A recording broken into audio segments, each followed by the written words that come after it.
All right.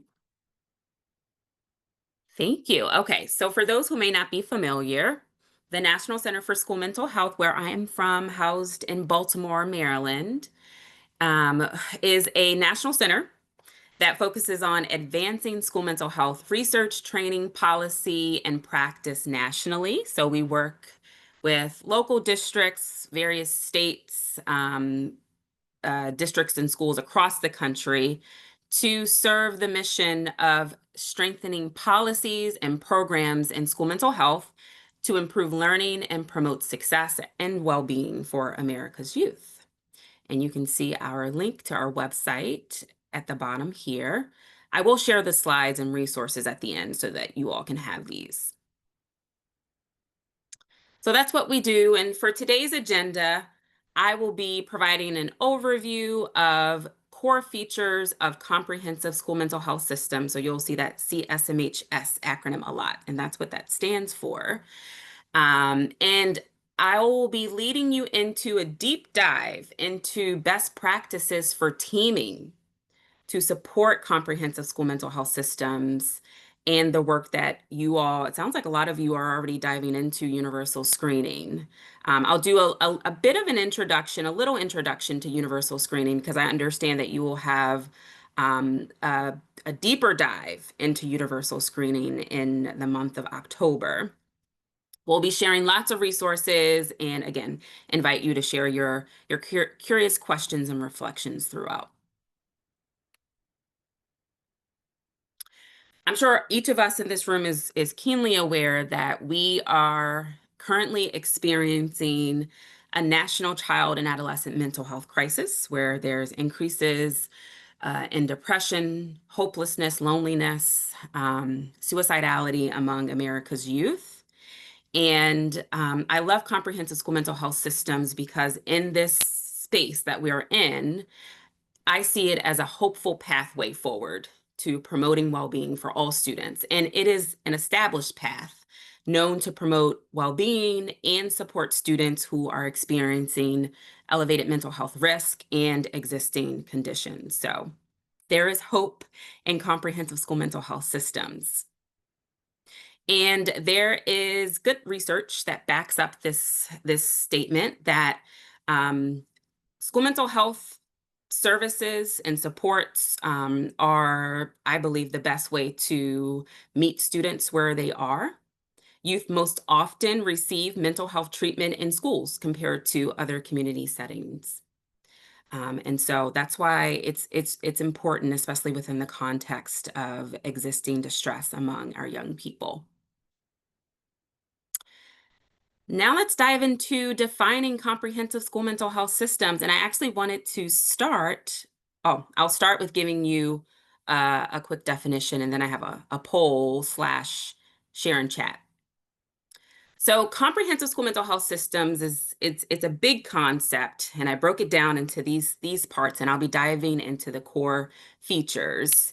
They essentially provide a full continuum of supports and services to serve students and promote positive mental health and well-being. And they are intentionally built on a strong foundation of state and local professionals working across systems and disciplines in partnership with youth and families and community health and mental health partners to provide tiered supports to students. And this necessarily involves both assessing and addressing the social and environmental factors that influence students' educational and mental health outcomes. I have a true or false for you. Comprehensive school mental health systems and multi-tiered systems of support for mental health are the same. True or false? Pop your reflections in the chat. You can give me a T or an F. And don't worry, no grades here.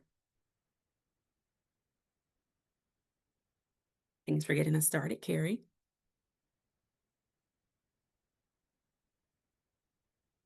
I appreciate the question marks, yeah. And an exclamation point, okay. Yeah, does anybody wanna explain their response? Feel free to come off mute. Ooh, I like the F-ish.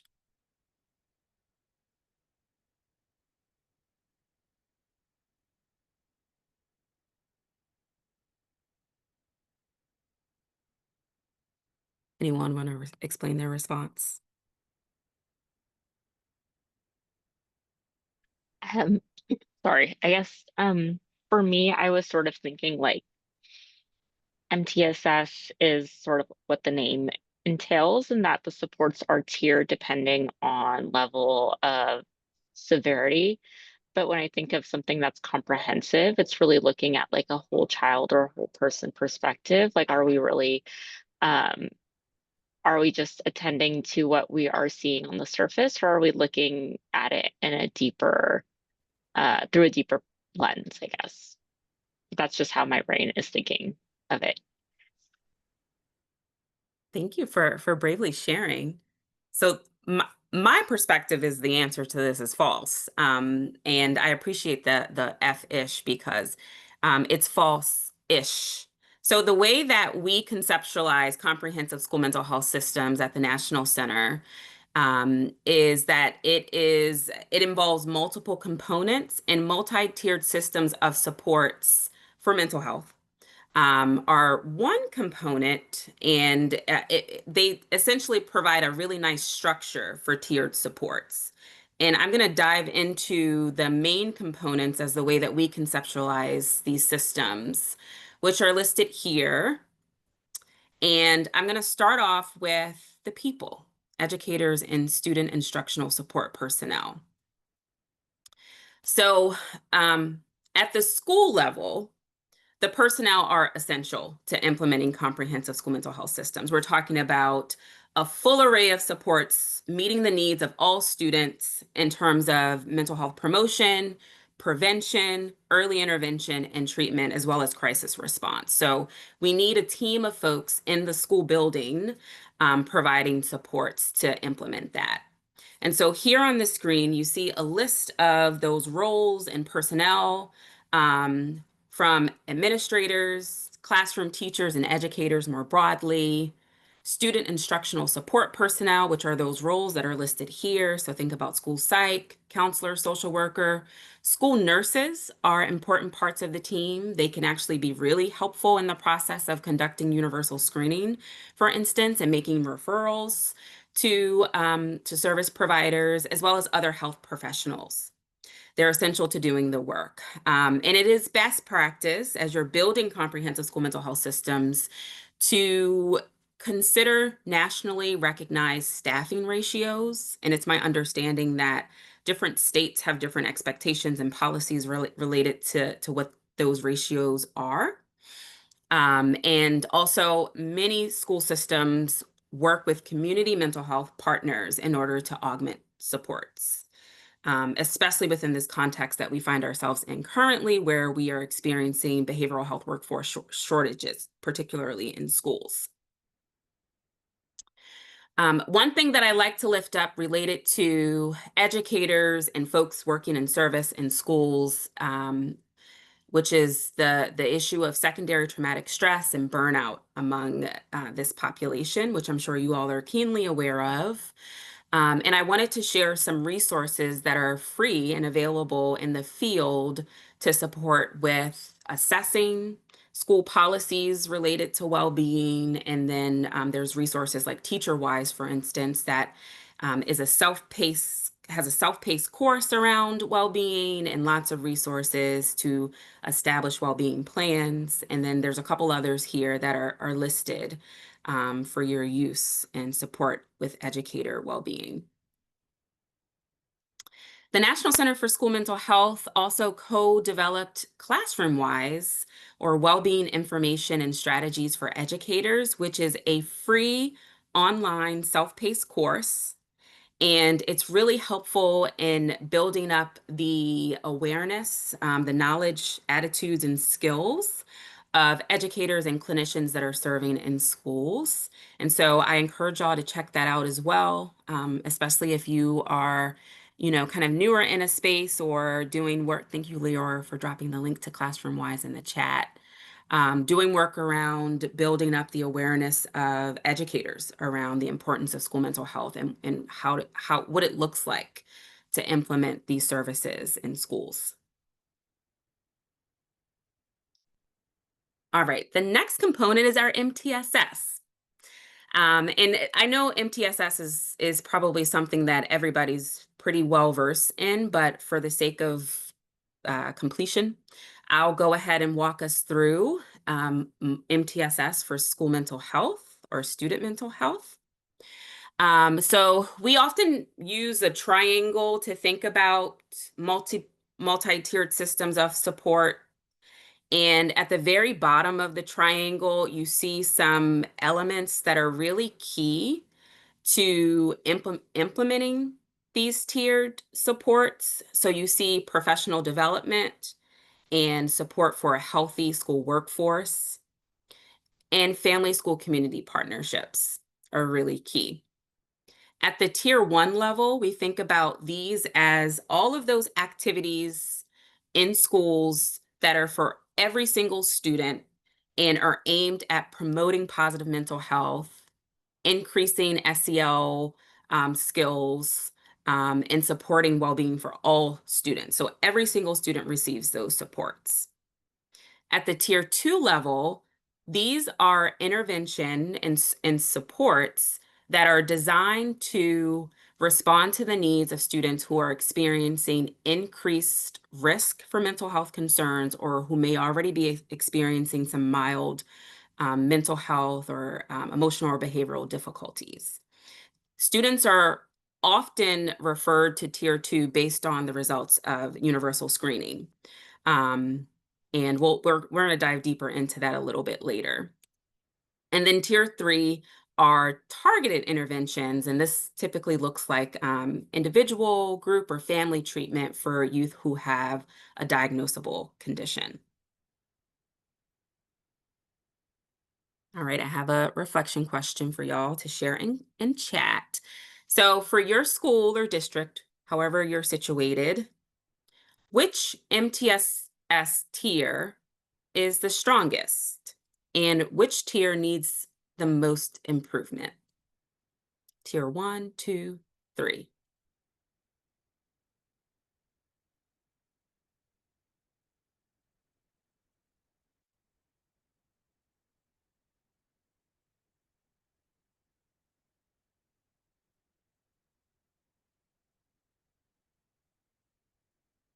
Thanks, Carrie, for getting us started. 1, 2, the strongest. I did them in order. Sorry about that. Gotcha. Thank you. One being the strongest, two needing more improvement. Gotcha. Thanks for sharing that. Varied across our districts and schools in the county. That makes sense. Okay, getting a little bit of reverse for Leslie. Thanks for sharing. 2, 1. Sorry, I don't understand.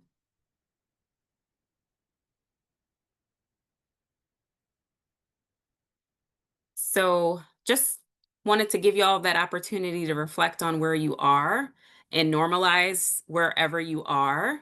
Um, I think tier 2 can be challenging for a lot of schools. I know when I was working in schools, I worked in schools for about 5 years providing clinical service. Tier 2 was difficult because I did a lot of trauma interventions, and group-based trauma interventions can be challenging for different reasons. And I mean, there were logistical issues related to space and timing, confidentiality. Um, Oftentimes we implement tier 2 interventions in classrooms and kind of scheduling and dealing with competing demands of, following the curriculum could get challenging there. Um, and yes, that was I didn't realize y'all heard that. That was my Google talking to me. Um, a lot of schools experience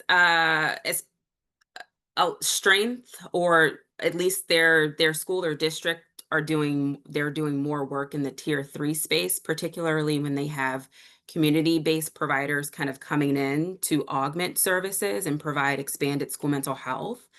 Oftentimes because those providers may be more motivated to do the tier 3 work because of the ability to bill for those services. And oftentimes there's a high need for individual and family-based services. The beauty of tier 1 and tier 2 interventions, particularly tier 1, is that it touches every single student, including students who have targeted needs.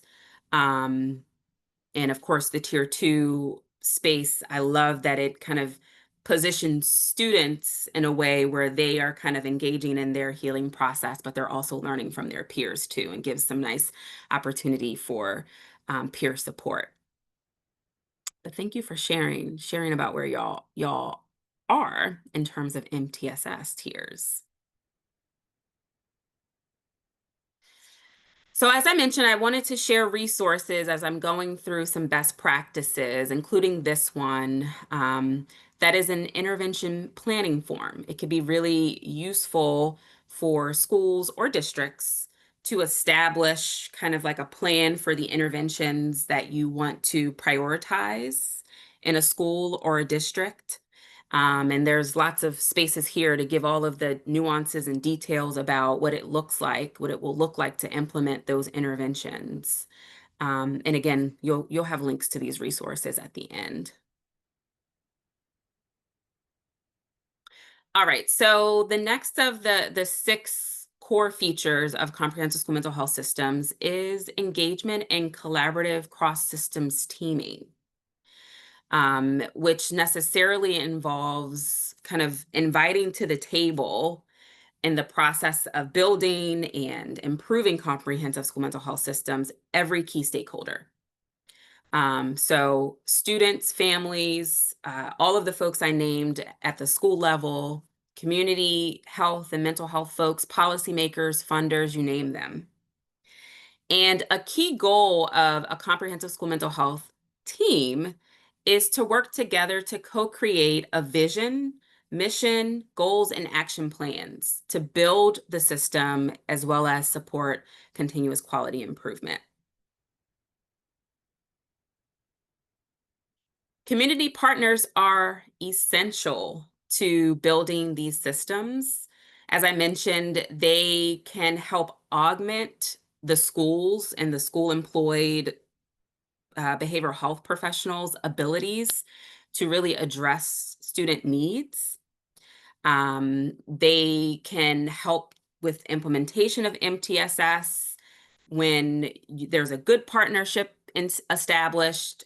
The community partner can lead or co-lead services across tiers and really help to improve access to mental health care.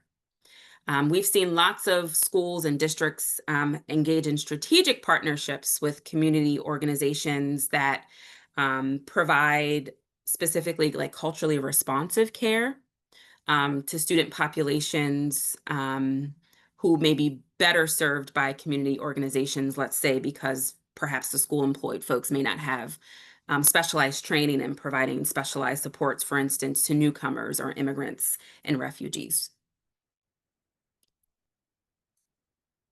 As I mentioned, youth and families are key members and key stakeholder groups in this teaming process. And we encourage schools and districts to engage them to whatever extent is possible. And I love this quote that says, "Nothing about us without us." And in the spirit of that, schools are increasingly um, engaging youth and families through advisory groups, engaging them in needs assessment processes to help inform the selection of school-based programming. There are young people that are really motivated and interested in mental health that could help lead mental health awareness campaigns, and also engaging youth and families to provide feedback about the services and supports that they receive and would like to have offered in the school environment. All right.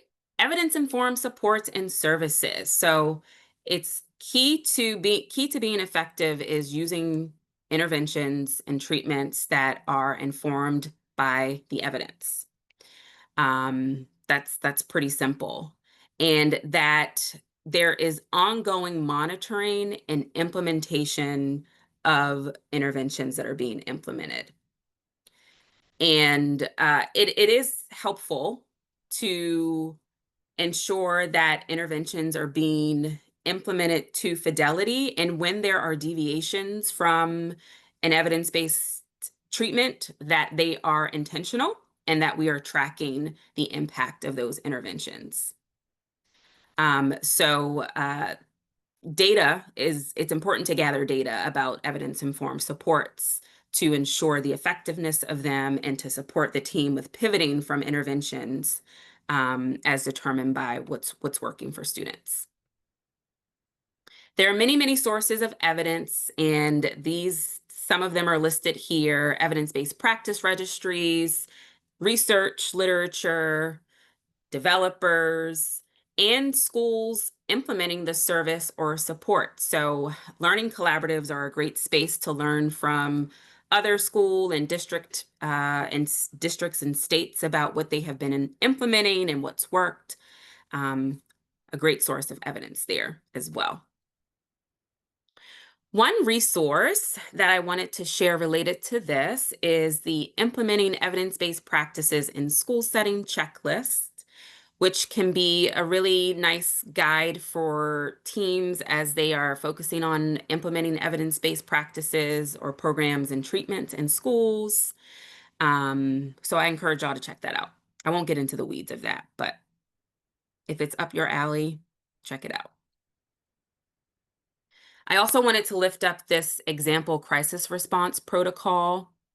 So part of the MTSS work is having a proactive evidence-based plan to respond when students are experiencing a crisis. Here, that is defined by suspected abuse or neglect, as well as harm to self and others. And this is a really helpful flow chart that can be used and adapted by schools to build up a protocol to respond to student crises.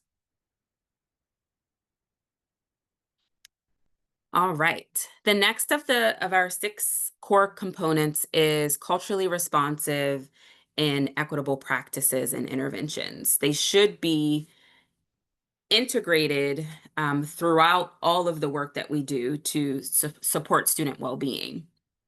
So in terms of what these terms mean, I wanted to share a little bit about how I think about these two. So cultural responsiveness is essentially being very intentional around ensuring that interventions, techniques, SEL, services and supports across all tiers are responsive to all of the cultural values, beliefs, behaviors, norms of the students and families represented in your community, your school community.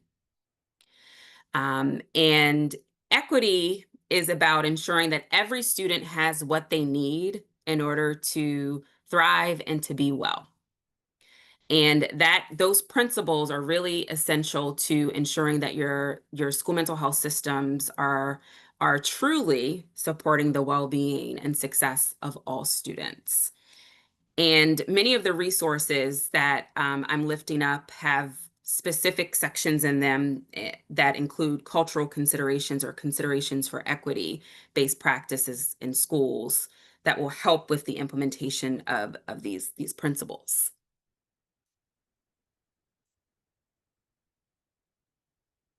I think I saw some chats coming in. Thank you, Leora. Shared some SHAPE domains and indicators. Yes, SHAPE stands for School Health Assessment and Performance Evaluation, and it shares. It's an assessment platform for schools, districts, states to use to assess their comprehensive school mental health systems and to use that data to inform quality improvement. Thanks for sharing that. So This is an MTSS, a simplified MTSS triangle, and I mapped this onto some best practices in terms of integrating equity and culturally responsive practices in school mental health. And so, and there are some examples of what this could look like at these three levels. So at the mental health promotion for all level, this could look like implementing or facilitating classroom discussions for students on how to use their social and emotional learning skills, like social awareness, for instance, to promote equity. At the tier 2 level, this can look like implementing groups for minoritized students, like students of color, LGBTQ plus students, immigrants, and refugees, in groups that affirm their identities and prevent challenges. And at the treatment level or tier 3 level, it could look like offering counseling services for students and families that are respectful of different ways that they experience healing.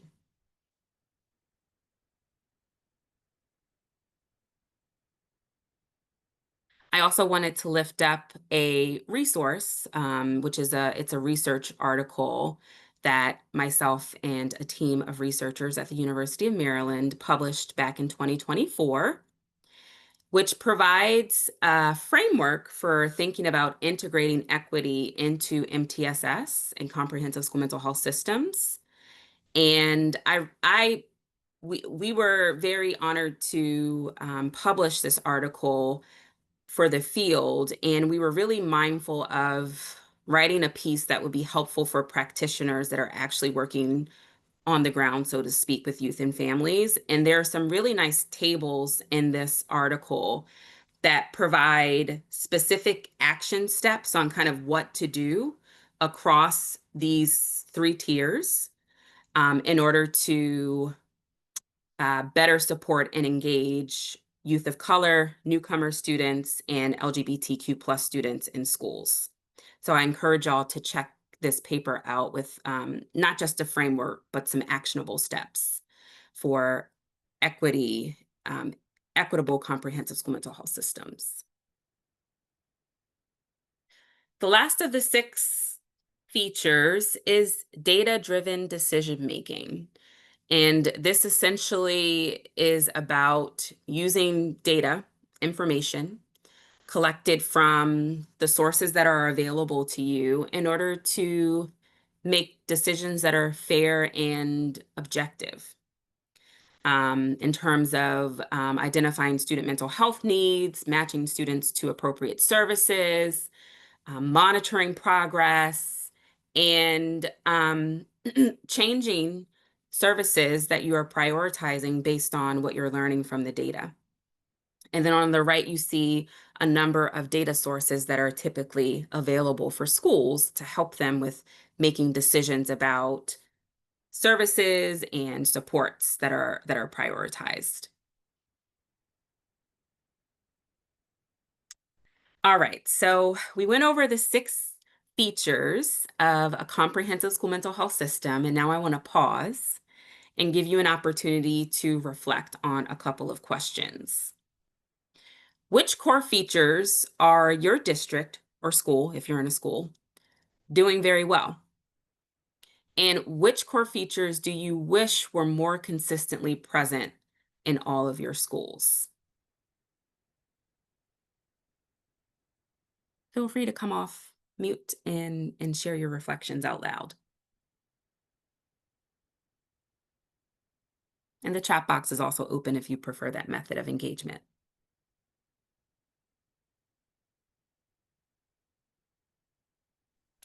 I guess I'll go. San Diego County Office of Ed.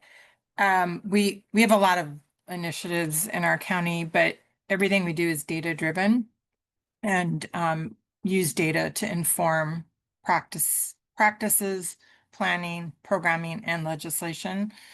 And we do that through a variety of ways, including chicks data monitoring specific mental health and school climate outcomes over the years.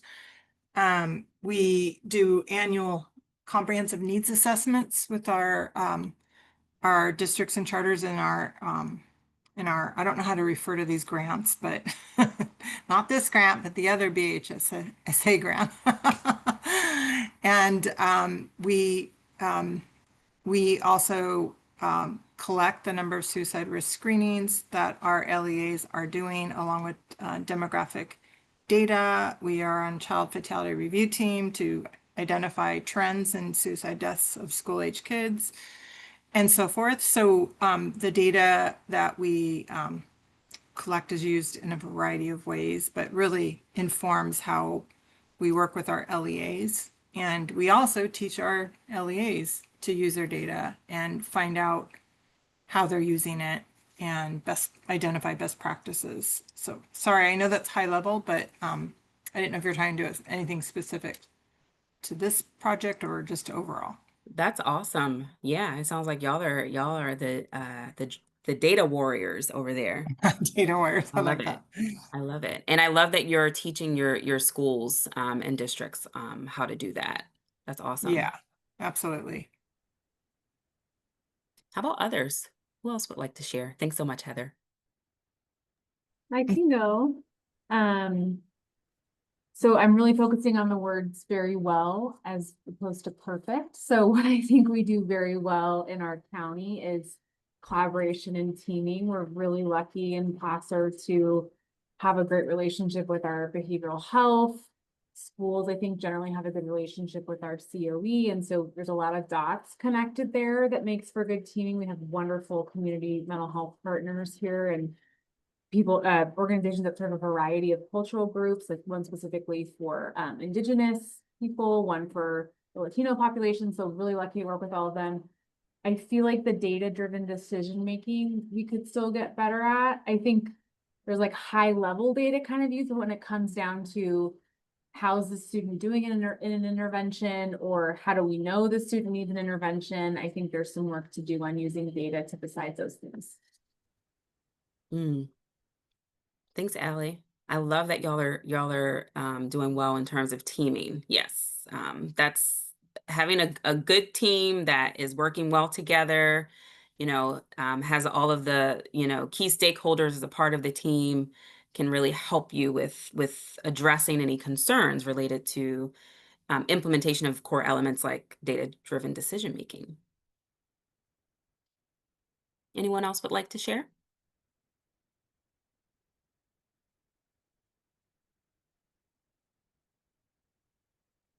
All right, I'll keep us moving. Thanks for the reflections there, team. Oh, this actually takes us to the middle. I figured that we all, myself included, would benefit from a moment to digest the information that you've taken in thus far and also be well. So I am going to invite you to participate in a 5-minute seated stretch. Feel free to engage in the guided stretch or engage in any other movement that feels good for your body. And I will get us started here, but I'm going to check to make sure I didn't miss anybody's comments. All good there. I'm going to make sure that we got the sound on. And I will play. There will probably be an ad. Love yourself. Love your neck. Strivectin TL.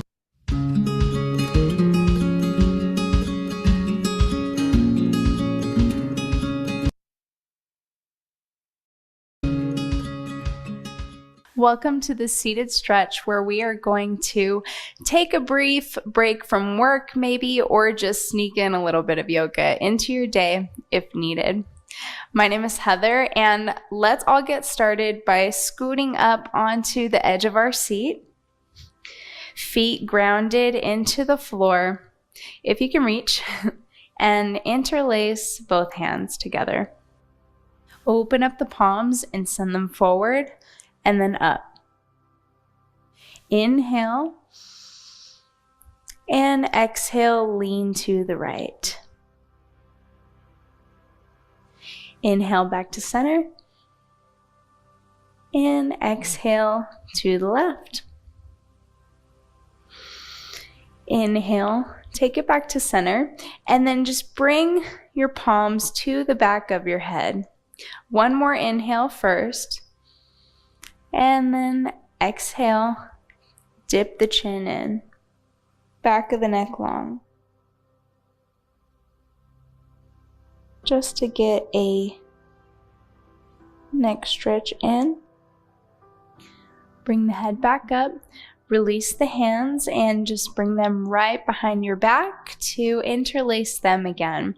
You can even try interlacing with the opposite finger on top this time. Great yoga for the brain as well. And bring both hands to one side of your waist. So let's bring them to the left side first, and then tilt the head to the left.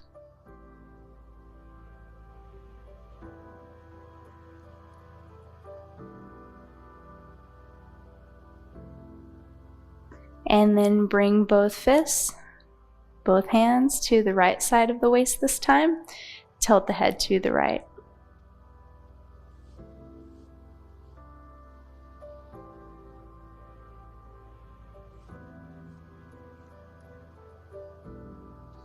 Come back up, keep those hands interlaced, and let's roll back the shoulders, open up through the chest, maybe even slightly look up. Fists come down, and then if you would like to fold forward, fold forward.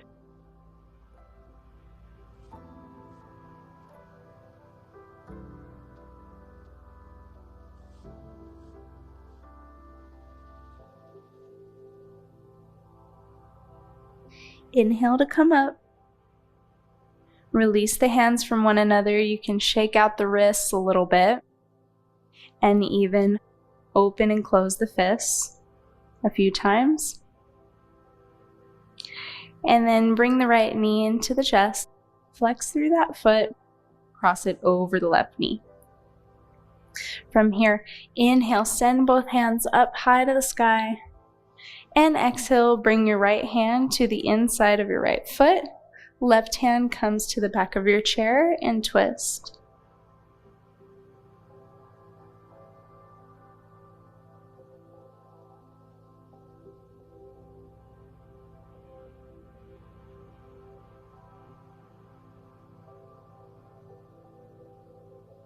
And come forward, release, knee back into the chest first, and then bring it down. Let's just switch. So bring the left knee into the chest this time. Flex through that foot, cross it over the right knee, and both hands come up once more. Inhale, and exhale, twist to the right. Left hand to the inside of the left sole, right hand on the back of the chair.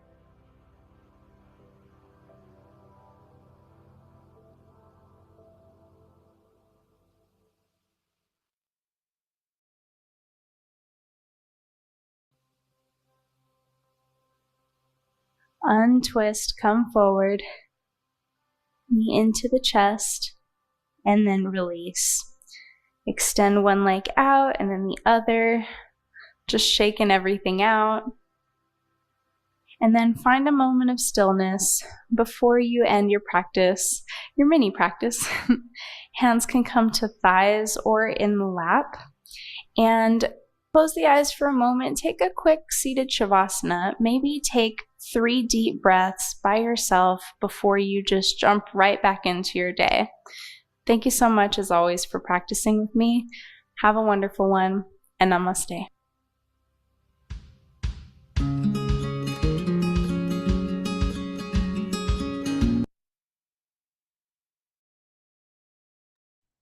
All right, just checking in. Hopefully that was good for folks. I see some hearts. Okay. Thank you for taking some time to be well with me and doing that seated stretch or some mindful movement. I'm going to welcome us all back to the content and conversation. And before I move forward, I want to pause in case there were any questions, reflections, or curiosities about what we've talked about so far. If so, feel free to come off mute.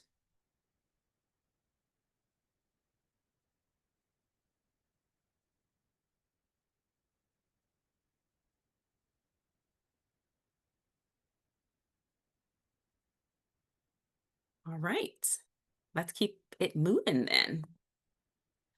All right, so we talked about comprehensive school mental health and the core features. And now, as I mentioned, I'm going to dive deeper into school mental health teaming.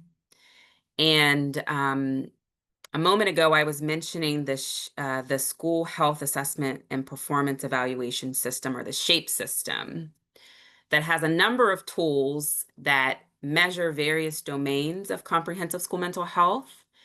And one of those major domains is school mental health teaming. And it's a space that is really appropriate for any school or district, no matter where they are in implementation of comprehensive school mental health systems, to lean into, but can be really helpful if a district or a school is at a beginning phase, to first focus on building a team. And so we're gonna dive into what is a school mental health team, and what are some best practices and indicators of quality of a comprehensive school mental health team. Here's a definition of what it is. It's a team of school and community stakeholders at the school or district level, could also be at the state level, that meets regularly, uses data-based decision-making, and is action-oriented. So we're not just getting together and talking about all the problems or even all the solutions, but we're actually setting some goals and action plans to build and improve comprehensive school mental health systems. And these are some of the core functions of a district mental health team.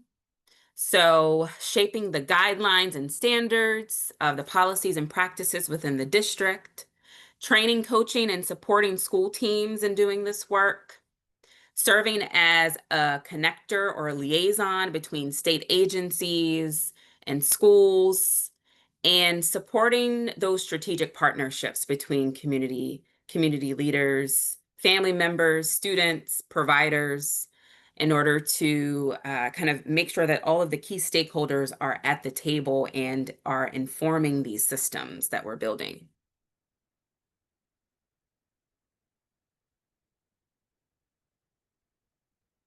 So now I'm going to dive into some quality indicators and best practices for teams. And these quality indicators almost perfectly match with the school mental health assessment, or SMHQA, that asks the respondent, so it could be a professional or a team that is completing this assessment, ask the respondent to consider these questions and rate their district, school, or state. And the questions are getting at best indicators of quality. So the first here is, to what extent did your district or school use best practices to ensure your school mental health team was multidisciplinary? And then on the right of these indicators are some of the best practices. And here you see a long list of groups that should be represented. And I'll give you a moment to digest that list. And note that juvenile justice folks are within that list. Child welfare folks are within that list. Youth and families are within that list.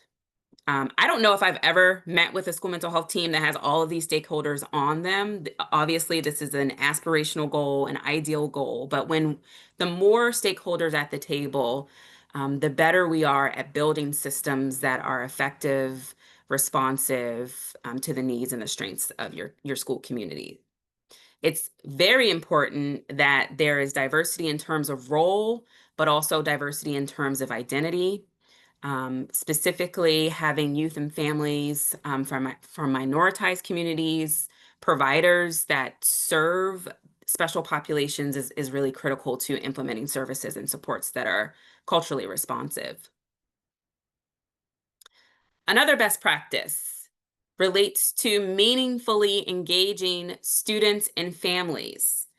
I've been super excited, especially over the past couple of years as I've been in different school mental health spaces, and I've been hearing about various states and districts and schools really leaning into elevating youth perspective and youth voice in the work that they do.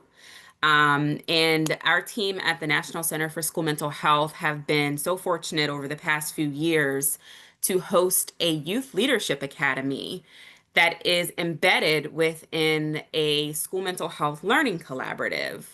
And in this academy, we support districts and schools with recruiting young people, middle through high school, who are passionate about school mental health, to be a part of an academy where they learn some foundational language about school mental health, and they are actually providing input to their district and school teams about the focuses of their quality improvement work to support comprehensive school mental health systems. In addition, we are engaging the youth in skills training so that they can build up their leadership skills, and really support them with being leaders in this school mental health, comprehensive school mental health process, but also beyond. I would love to talk with folks who have any interest about what it looks like to engage youth, because we've been doing that work for the past few years, and it's been really impactful. Here's a district example that I'll read to you related to multidisciplinary teaming and in particular engaging youth and families. So one large Midwestern district wanted to improve early identification of student mental health needs by using a more systematic and equitable process. They started a mental health screening team that included numerous students, family members who were in charge of reviewing, selecting, testing, and gathering input on specific screening tools and procedures. For example, parents were instrumental in writing and revising communication from schools to parents about screening. Students provided invaluable feedback about which tools were most acceptable, feasible, and unbiased. So just one example of what that could look like in your district or school. The next indicator of quality in teaming is the extent to which your district or school is using best practices to facilitate effective school community partnerships. Some best practices include ensuring that there is a communication pathway or mechanism and that it works, that you are working with partners to address a full continuum of care, using a memoranda of understanding. I have a template for that for those who are interested a little later, and using data sharing agreements. Some helpful tips include identifying community partners with input from school staff, parents, and students, and developing a wish list of desired community services. Like I said, having an MOU in place. Some districts and schools are engaging partners by doing requests for proposal processes, and then ultimately integrating community partners on those teams that we're talking about. So I mentioned a wish list for your community partners. This is an example list of items. I highlighted ones that, I really value, that the partner is fully integrated into the school community. I think that's really important, that we're not just having providers kind of set up shop and they have some siloed like clinic in the school, but they really are a part of the school mental health team and are providing supports across all three tiers, of course, are using evidence-based practices, and that they are coming highly recommended by parents and community members and youth. This is a resource that can be really useful in kind of delineating roles between school community partners, school employed behavioral health folks. And this is an example from a Minneapolis public school, but can be adapted based on your local district and community partners. And as I mentioned, I also have a resource that is essentially a template for an MOU, and it has all of these components listed here. The School Mental Health Teaming Playbook is another resource that shares best practices and tips from the field in teaming. And many of the resources are customizable so that you can really make them work for your specific team and their strengths and needs. The next quality indicator is considering to which extent did your school or district use best practice to ensure teaming structures address all tiers of an MTSS. And this involves having targets, goals, activities for each tier, and that there's a clear process and logic for moving students across tiers depending on their need. And oftentimes, universal screening is a great tool and process to support you with kind of making decisions about assigning student to tiers and supports, and that there's effective communication between the team to ensure that we're addressing all the tiers and there's a logical process and logic for moving across those tiers.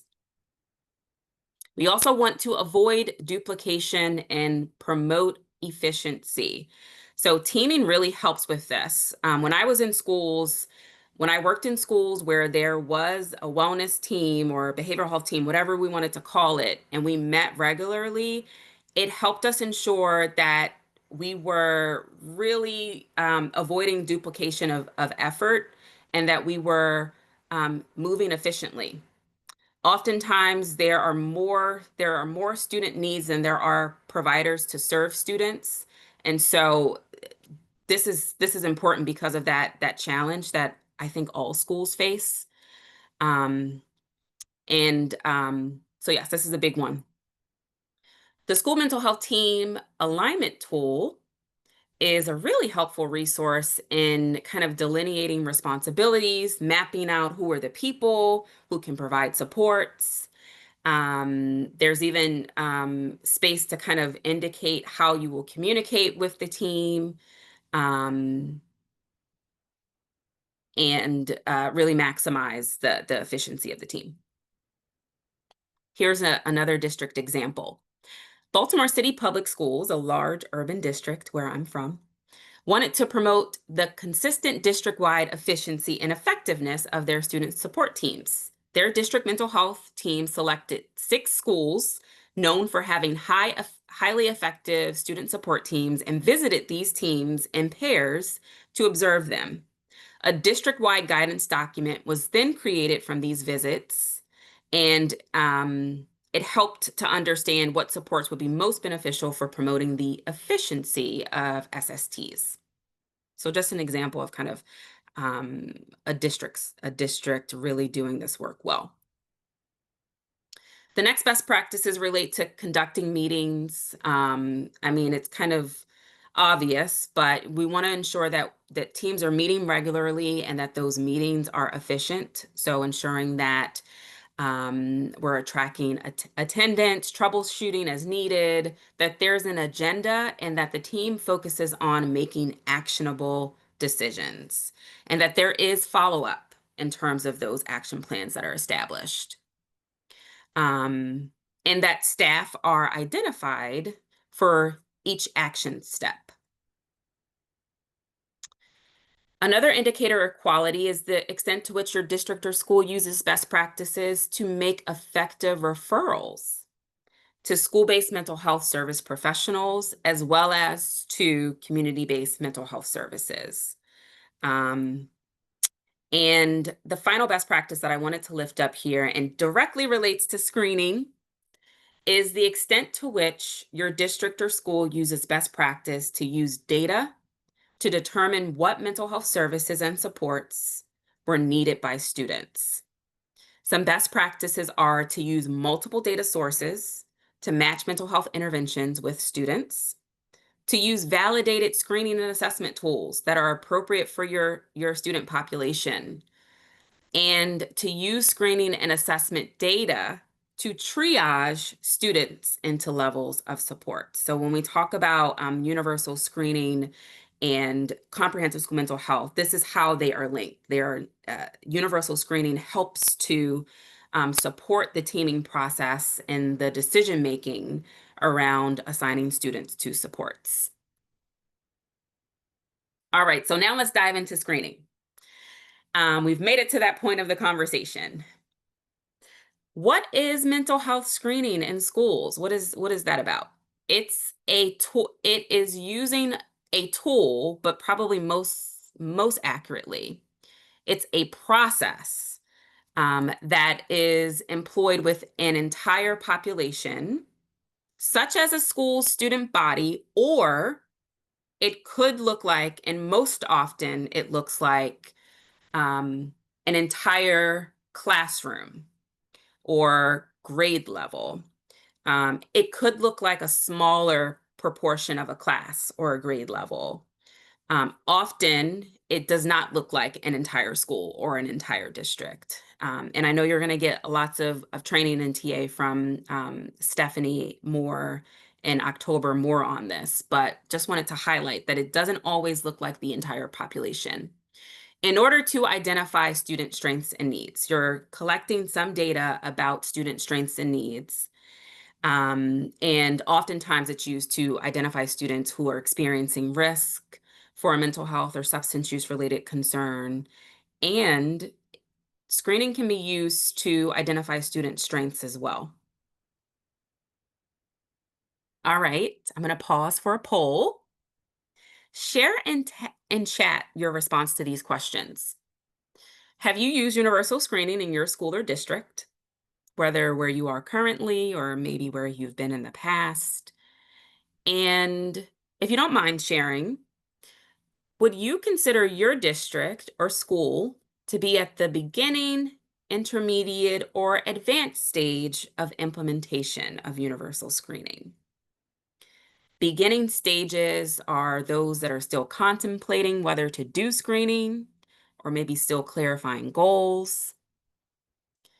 Intermediate stages are folks that may have a team in place and are actively planning, may have tools in mind, may have done a really small pilot. And the advanced stage is you've implemented a universal screening process, and maybe you're perhaps waiting to fine tune or make some improvements. Share your reflections in chat.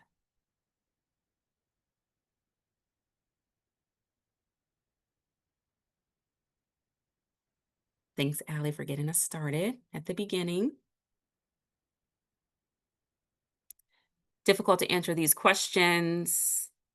42 districts and 129 charter schools. Okay, so I think your response is variable. That makes sense. Thanks, Heather. Beginning, starting to check in, check out in elementary schools, but not really a universal screen. Most schools in our area are in the beginning stages, beginning, intermediate, entering the next stage. Yeah, definitely want to normalize the beginning stage. I think lots of schools, lots of districts are in the beginning stage. There's lots of logistics to think about when you're doing screening. I think this initiative and these this series of sessions is excellent and definitely on time in terms of where a lot of districts and schools are. Many of our districts are using the Aperture platforms for universal screening. Our schools are across the board in terms of where they are in the process. Some are versed in using Aperture, some are new to it, some have not used it, some are interested in a different platform for universal screening. Cool, thanks for sharing, Melissa. Thanks to all of you for sharing. I've been working with Baltimore County around universal screening. We've been running into lots of logistical challenges and coming up with some solutions in the process, but just wanted to normalize the difficulty and being in the beginner stage and affirming you and praising you for being here to learn more about the basics, and specifically learning about how to really build a team, a strong team, so that you can do this work and perhaps move from beginning to intermediate to advanced. All right. Why screen? Why is it important to screen? So I've mentioned this. Why is it important to scream? Why is it important to screen with an N? To support your MTSS, it informs all of the work that you do in schools. It helps you identify the student needs, whether it be at the grade, classroom level, concerns that are related to, that are showing up for different educators, can identify strengths, risks, existing challenges. And this last point here is that when we identify students early, it's much more economically sound to respond with prevention than to have to respond with targeted treatment when a student has been experiencing difficulties to the point where they're experiencing more severe difficulties. So that's why I do it. And these are some things to think about related to best practices for screening. The first is that you want to think about the number of students who are enrolled, students that have been formally screened, in the absence of known risk factors, students identified as being at risk or already experiencing a mental health problem, and then students referred to a mental health service following identification. And you want to think about, of those students screened, how many are screened for specific mental health areas. And there's so many to consider. And it'll really be dependent on what your team decides will be a focus of your screening. Dr. Beason, I think Christina has a question. Oh, sure.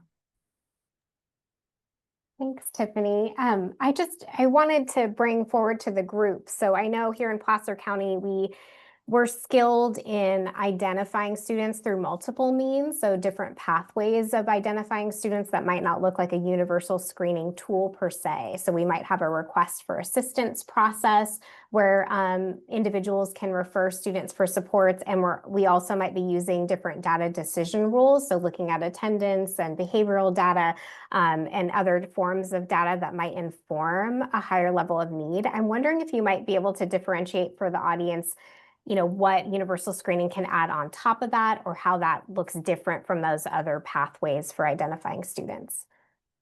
I think I missed a little bit of the beginning of your statement where you listed the various methods of screening. If you don't mind repeating that for me, that would be helpful. Sure. So the first one was a request for assistance process. So at many of our sites, we may have developed a form and process for identifying needs of students that encompass mental health, academic, social, emotional, behavioral concerns.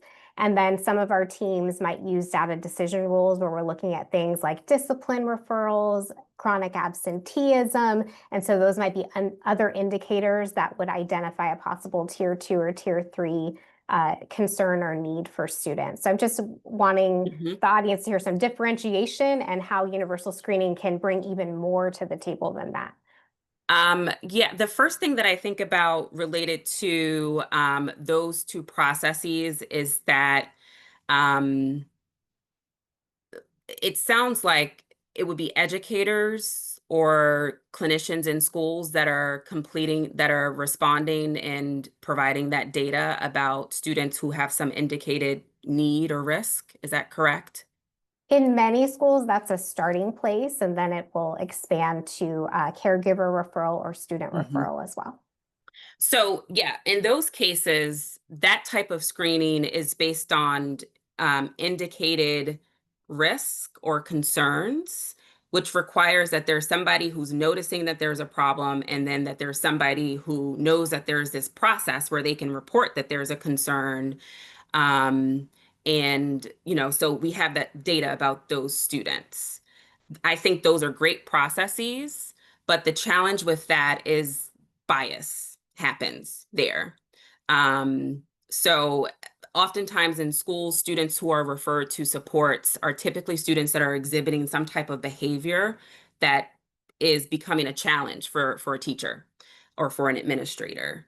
And that can be a great way to kind of divert students from disciplinary only responses to mental health responses to really kind of show up in a more compassionate way to understand if there are mental health needs and to ultimately get them support. But not every student that is experiencing distress is necessarily going to show up with behavioral challenges. And so they may not be on the radar of the adults who are responding.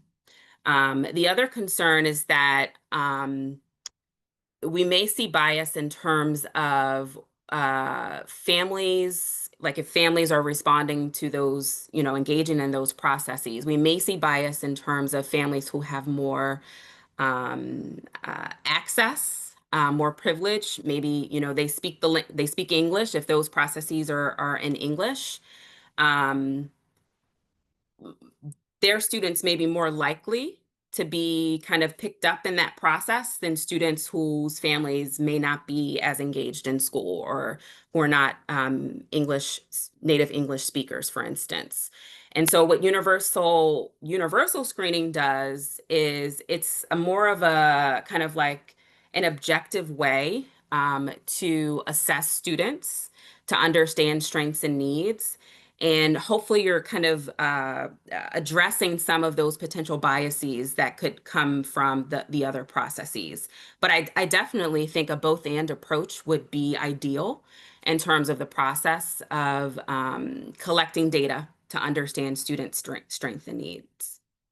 I really appreciate your explanation. I think oftentimes what we see is, hey, we're already doing these other things. Why do I need to do this on top of it? So you offering that explanation so eloquently was very helpful. Thank you.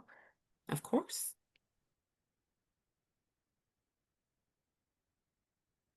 One helpful tip when you're doing screening, when you get to that point after you've built the team and you've done the work of ensuring that you're using evidence-based teaming processes, is to start small. And the benefit of starting small is, one, it requires fewer resources, right? I know one barrier for screening is that, folks feel like, well, we don't know how we're going to make this happen logistically. Starting small allows you to do it with fewer resources, fewer people. It allows you to test out your plan for implementation and to learn from that plan. It also allows you to collect a little bit of data about a few students or maybe one classroom and learn from that implementation and respond to that implementation, right? When you're doing screening, it's really important that you're looking at the data and that there's some action following that screening process that involves referrals as appropriate. And again, so it does require resources to do this. So starting small helps you to gather a little bit of information, test out your implementation plan, make refinements, and then scale up after making those refinements. So that's the helpful tip related to screening. Another best practice is collecting and sharing the data. And you will work with your team to ensure that that process is smooth and helpful. So these are some kind of screening action steps, kind of starting from building a foundation. And it's my understanding that you're going to get lots of time to dig into all of these steps. And I just want to make a few points about building a foundation.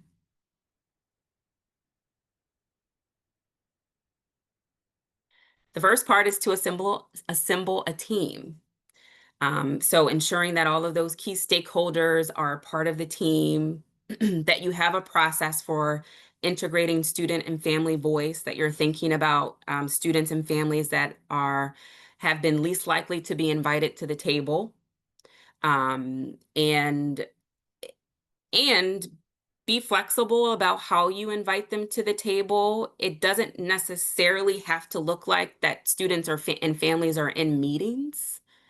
You want to create processes of engagement that are really kind of responsive to where families and students are. Like for instance, our center developed a youth leadership academy. Focus groups is another strategy to engage student and family voice and representation. Surveys, community conversations are some additional examples.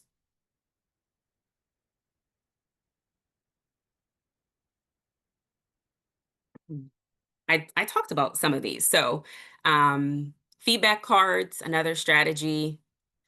Strategize how your goals will fit in with other initiatives or goals in your school or district. So the key here is like alignment, so that your universal screening process is aligned with what you're already doing. So that it's again, it's not like a siloed piece of the work, that it's integrated into your overall strategic vision and plan. Cultural considerations are always important as you're thinking about screening and then any follow-up support. Some points here are acknowledging the complex stress and trauma related to racism, poverty, settling into the United States, different immigration statuses and documentation status, language barriers. You want to think about these environmental stressors and traumas, and what about your process might need to be modified or adapted and to be responsive to the needs of students and families. Be aware that for some communities that have been and are pathologized and othered and labeled, there is heightened mental health stigma. So it's helpful to be thoughtful about how you screen and what you screen, and integrating screening processes and tools that not just ask about problems, but also gather information about student strengths, like SEL capacities, for instance. And that's connected to that middle point around different cultures have different beliefs. Different families have different beliefs about mental health concerns and how they should be addressed. And these are some considerations or some things to reflect on with your team as you are engaging in that teaming process, integrating youth and family voice, and ultimately building your screening implementation plan.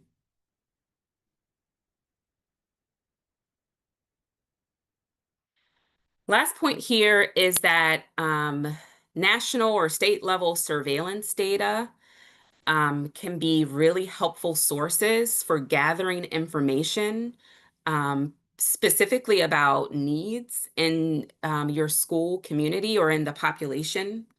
And that data, like data from the Youth Risk Behavior Surveillance System and the Children's Health and Education Mapping Tool, two examples, can be used to help you understand what the needs are and what the strengths are, so that you can use that data to inform your decisions in implementing comprehensive school mental health.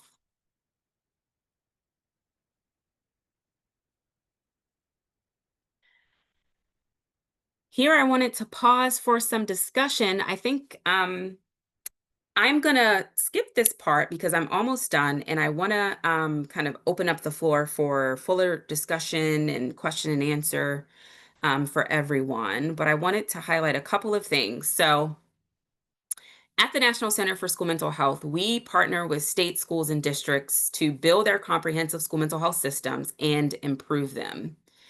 And we utilize the SHAPE system that we mentioned earlier.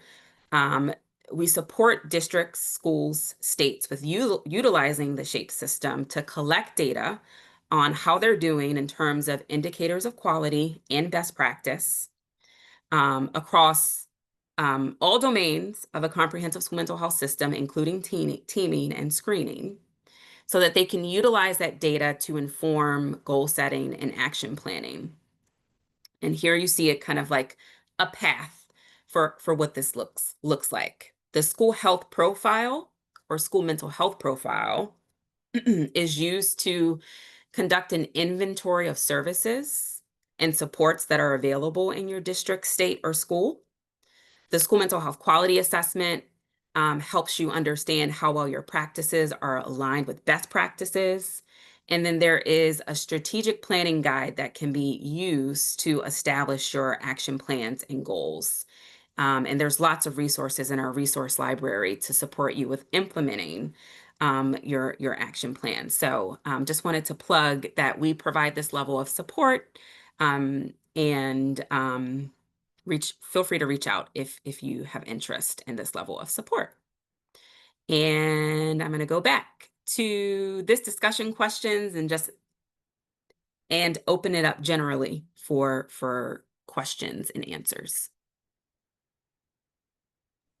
I just want to pause and do a big thank you, Tiffany. That was so much content in a rich amount of time and a lot of intake. So I just want to take a moment to say thank you, and have everyone take a little shoulder roll and breath. Speaking of all the things, thinking of Melissa's harvesting gardening metaphor that you're doing right now. And this room, both Melissa and Siskiyou and Placer, Najwa and Yolo, and El Dorado had to leave, and then we have San Diego. This room has a real variety, like a big spectrum in where we are in the process of implementation. And there's a funkiness, just to name the funkiness in the room, which is that you've been granted dollars to spend time planning and deep planning for 3 years, even though some of you are in implementation. And so I have a wondering of how might some of the reorientation in the comprehensive school mental health framework help those of us that are in drive a little slower? Like what may we have driven past that we need to go back and revisit?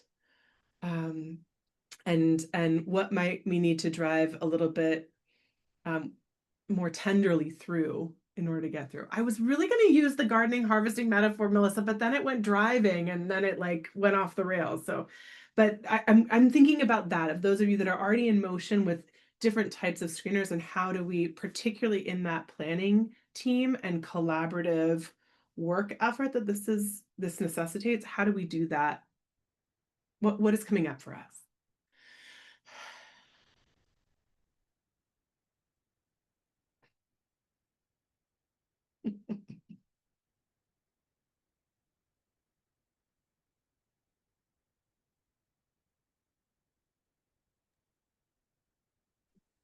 That. Thank you for naming that for our county. We've been in, I think 32 schools utilizing the Aperture platform, Universal Screener. And going along with the driving analogy, it's felt like a freight train in full motion. And then I'm into my position very new to where I am, and we have schools that are also interested in accessing a universal screener who have not used one yet. And then there are also schools that are using the universal screener Aperture platform that we have and are experiencing some difficulties or challenges in the process of using it. And through this discussion, it was really helpful in the sense of slowing it down and having a really intentional team to assess where we are, and then just trying to sort out how to do that simultaneously with keeping the schools that are already utilizing that platform and creating a team, even though they're 5 years into it. And some schools not at all, and some schools wanting to step back from it because there's some challenges around it, and then other schools that are interested in a universal screener, but potentially it's not the one that we're currently using is not necessarily the right fit for their school. So there's a lot of moving pieces, and I appreciate the support and the permission and creating a team now midway through.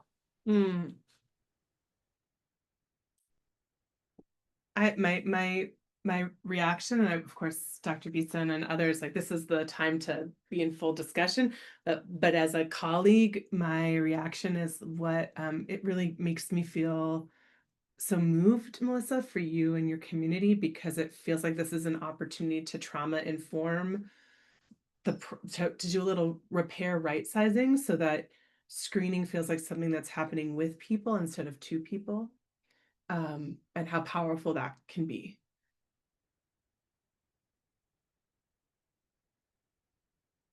There's a gardening metaphor in there somewhere. I just don't have it on my lips.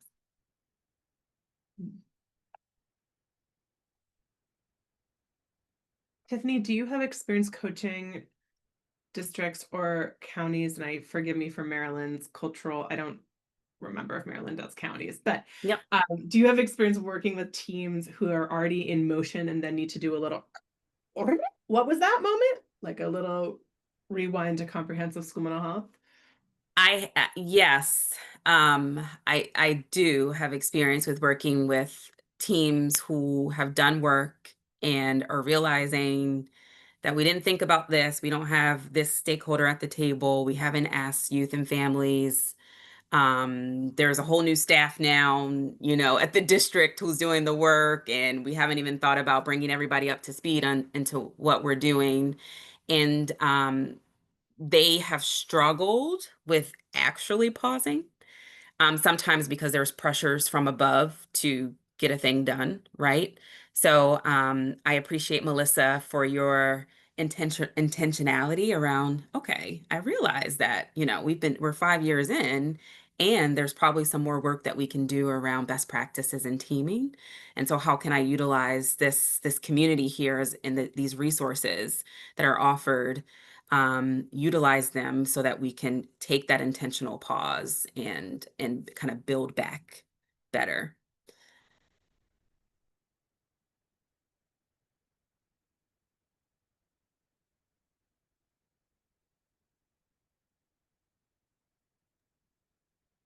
I think this is bringing up a lot for me as part of our journey with moving towards integrated teams. We had our wellness center team set up at our school sites and functioning well to a certain degree, but it was, really more of that informing type of process rather than a collaborative process. And very similar as we start to move towards change and welcoming more to the table, it can be very scary to think about de-implementing some practices, but sometimes it's with it really is what is needed, because we skipped over maybe an exploration or a readiness phase of the work to really land on what is truly needed for the school community, but acknowledging that it's sticky work and working with all of the individuals that might be coming to the table, and there's egos involved, and there's things that need to get done, but working through that slowly and keeping an eye on what is our vision. So if we come back to what is our vision for our school community, and maybe around universal screening, what was the original intent, and is that still aligned with where we want to go now? Sometimes is a good starting point to then lead us to the changes that might need to come, rather than coming and saying we got to throw this out the window right now, but coming back to the why of where we started. What was the original intent of this, and does it still fit the population and where we are now? One thing I appreciate about, this history that y'all have of implementing screening over the past 5 years is that it does give the team some data, information about what did we do, what was our intention, what was our why, what did we do, how did we implement it, what did we learn from that process, and that could be really useful as you are kind of, building that team, and then kind of starting back at the beginning with establishing your implementation with this knowledge of what worked and what didn't work so well. I think too, as we learn more together about the different stages, and you gave the big view and started with the building the foundation, but as we move through the different stages of this implementation process around universal screening, for those that are farther along in the work, like Melissa, understanding all the components of each of those stages, I think, can be helpful too, and really fine tuning, like, where did we get lost along the way, and maybe what are the smaller tweaks that we need to make, rather than a massive overhaul, because maybe that's not what's needed. Maybe it's just small changes that can make a big difference. There's your gardening metaphor, Leora, like the digging up the whole planter box or whatever. Do we need to add like a sunshade or get the cage for the tomatoes, that kind of thing.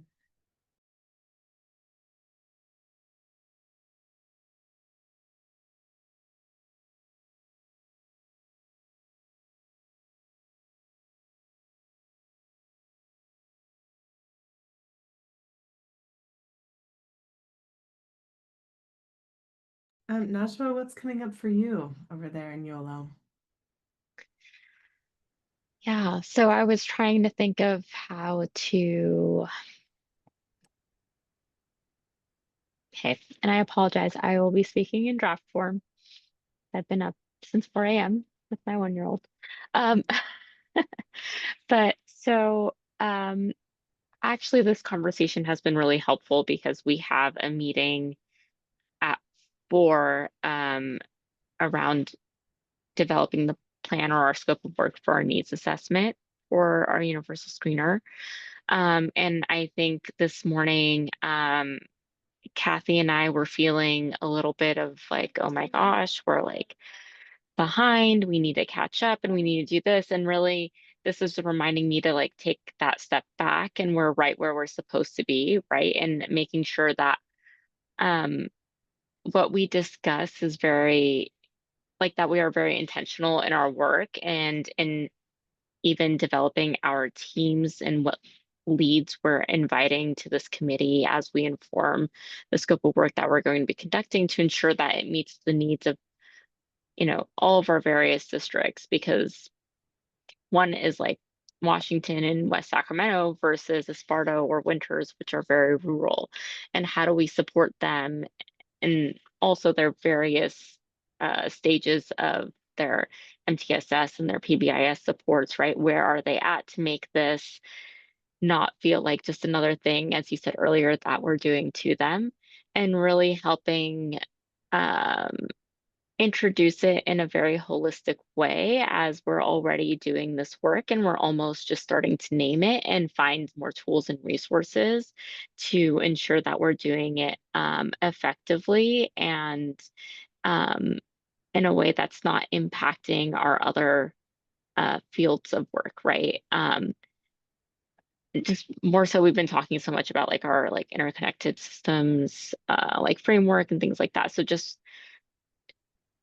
I almost feel like I sounded like a broken record lately at work where I'm just like, this is connected to that. I'm like Charlie Day with, I don't know if anyone watches like Always Sunny in Philadelphia, but I just feel like I have like the strings and the pictures and like this all goes together. I promise you, like it's not just another um, separate thing you have to do. So that's where my brain goes.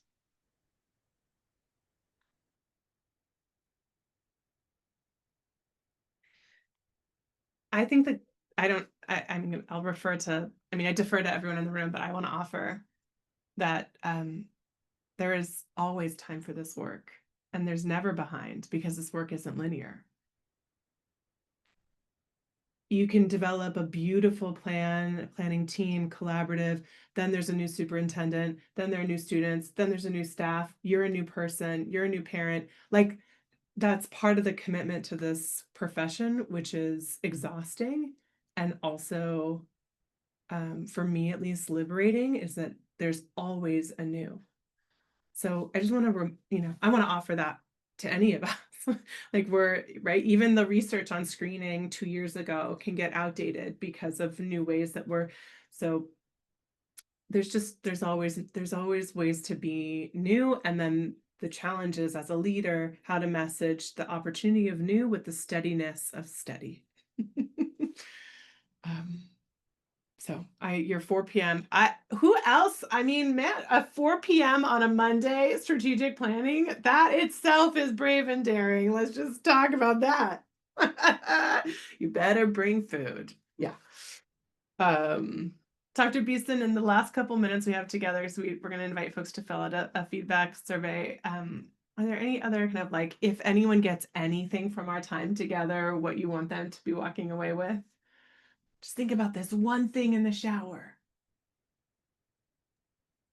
Think about who is important to be a part of your team and is not a part of the team.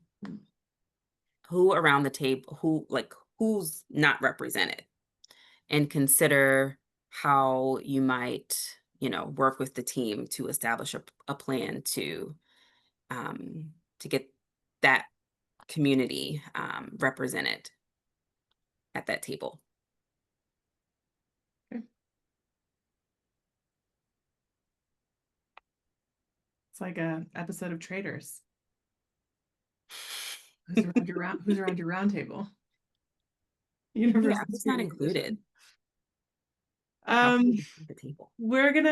Tiffany's here until 3 p.m. our time, 6 p.m. her time, which massive gratitude to you. I am gonna invite you to take a couple minutes to fill this out so that we can get some feedback and also hear if these kinds of pop-ups, learning spaces are helpful.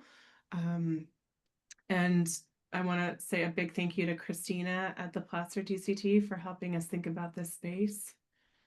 And again, Dr. Beason, just always a learner with you. Massive thank you. It's so much information to hold. I know it's a lot of information. Yes. Let's stop the recording, Tina, and then Dr. Beason, would you be open to uploading your slides in a PDF? Yes, I'm going to get you the slide.